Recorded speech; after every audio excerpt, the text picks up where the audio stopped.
If you tend to go into a shame spiral when you've been triggered, let's talk about how to get out of that. So, the first thing to say is it's not your fault when you're triggered. So, we don't want to add more shame into the mix by telling ourselves, I shouldn't feel this, I shouldn't be triggered, I should be over this by now, or have shame around the fact that we do go into shame spirals. Usually, that shame is from the past that we haven't yet processed, comes from our inner child, and it causes us to do things like isolate and ruminate. And in time, that's going to cause a dysregulation in your nervous system. Now, with shame, it can send us into a fight flight type response, so we feel anxious, but that's more likely when you're around people.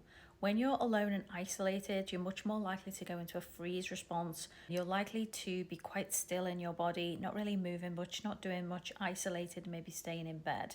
So the thing to do is to start to gently move your body. Now, what's important is we don't do any forcing ourselves to do anything, and we don't self-shame if we're finding it difficult, we're finding it a struggle. Any small step that you can take out of freeze, even if that means just getting up and making yourself some food or making yourself a drink or going for a walk, is helpful just to get your nervous system back online. The other thing to do is to notice what you're thinking.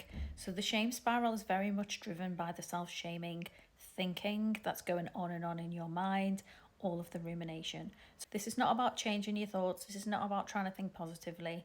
This is just about recognizing those thoughts that I'm thinking are not particularly helpful. Is there anything I can do to kind of move myself away from that thinking pattern? With shame spirals, we're aiming to be kind and gentle with ourselves. Now, this is going to be the opposite of what we feel like doing, because when we're in a shame spiral, we're very self-critical.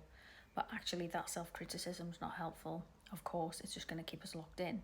In the longer term, we need to be looking at inner child work to heal the root cause of entering into the shame spiral, which is the shame wound. And that comes from past experiences, usually past trauma, difficult past relationships, difficulties in attachment with parents, that kind of thing.